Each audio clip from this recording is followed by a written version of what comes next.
മലയാളത്തിൽ എക്കാലത്തെയും നന്മ നിറഞ്ഞ നായക നടൻ ആരാണ് എന്ന് നിങ്ങൾ എന്നോട് ചോദിച്ചാൽ എനിക്ക് അതിനൊറ്റ മറുപടിയുള്ളൂ. എനിക്ക് മാത്രമല്ല, മാളവർക്ക് മൊത്തം ഒറ്റ മറുപടിയുള്ളൂ: പ്രേം നസീർ. ഈ പ്രേം നസീറിനെ കാണാൻ ഷൂട്ടിംഗ് സെറ്റിലേക്ക് ഒരു ദിവസം ഒരു പാവപ്പെട്ട മനുഷ്യൻ കയറി ചെന്നു. ഒരു വയോധികനാണ്, വളരെ മുഷിഞ്ഞ വേഷം, ഗ്രാമീണ പ്രകൃതം. സെറ്റിലുള്ള ആളുകളൊക്കെ തന്നെ പെട്ടെന്ന് തന്നെ പ്രേം നസീറിൻ്റെ അടുത്തേക്ക് ഈ മനുഷ്യൻ പോകുമോ എന്ന ഭയത്തിൽ ആ മനുഷ്യനെ ആട്ടി അകറ്റി. എങ്ങോട്ടൊന്നും പോകരുത് എന്നൊക്കെ പറഞ്ഞ് അദ്ദേഹത്തിനെ പിടിച്ചു മാറ്റി നിർത്തി. വയോധികൻ അതോടെ വേളം വയ്ക്കാൻ തുടങ്ങി.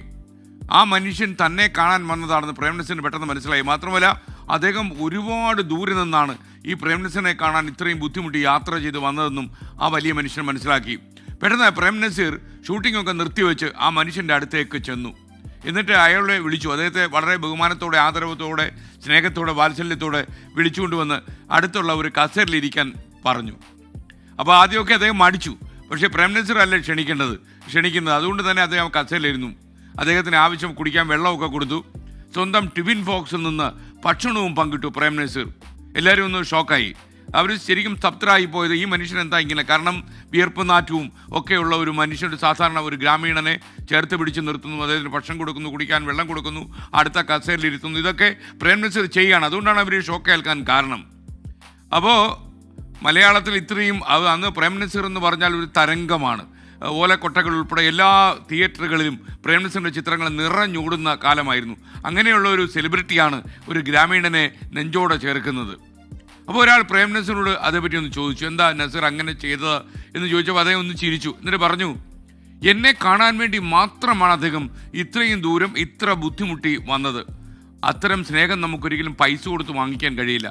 പണം കൊടുത്താൽ കിട്ടുന്നതുമല്ല ഇത്തരം സ്നേഹം. മാത്രമല്ല, ഇതേപോലെയുള്ള മനുഷ്യരാണ് എന്നെ ഞാനാക്കിയത്, എന്നെ വളർത്തിയത്, ചിറയൻകീഴിലെ അബ്ദുൽ ഖാദറിനെ പ്രേം നസീർ ആക്കിയത്. യഥാർത്ഥ മഹത്വം എളിമയിലാണ് എന്ന് പ്രേം നസീർ ഈ വാക്കുകളിലൂടെ തെളിയിച്ചു. മാത്രമല്ല, അദ്ദേഹത്തിൻ്റെ പെരുമാറ്റം, ഈ ഗ്രാമീണനോടുള്ള പെരുമാറ്റം അദ്ദേഹത്തിൻ്റെ വിനയത്തിൻ്റെയും എളിമയുടെയും ലക്ഷണമായിരുന്നു. മനുഷ്യ സ്നേഹത്തിൻ്റെ ഉദാത്ത ഭാവമാണ് നമ്മളതിലൂടെ കണ്ടത്. നിങ്ങൾ എത്ര ഉയരത്തിലെത്തിയാലും അവിടെ നമ്മളെ എത്താൻ സഹായിച്ച ആളുകളെ നമ്മൾ മറക്കാൻ പാടില്ല. മാത്രമല്ല, നമ്മുടെ വേരുകൾ നമുക്ക് ഏറ്റവും പ്രധാനമായിരിക്കണം.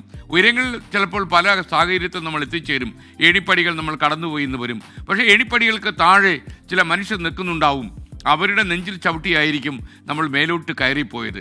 അവരെ മറക്കാതിരിക്കുക, അവരോടുള്ള ബഹുമാനം കുറയ്ക്കാതിരിക്കുക, അവരോടുള്ള സ്നേഹം, അവരാണ് നമുക്ക് ഏണിപ്പടികൾ ഒരുക്കിയത് എന്നുള്ള ചിന്തയും നമ്മുടെ മനസ്സിലുണ്ടാകണം. ആ ചിന്ത മനസ്സിലുണ്ടെങ്കിൽ നിങ്ങൾക്ക് എപ്പോഴും വിനയവും എളിമയും കൂടെ ഉണ്ടാകും.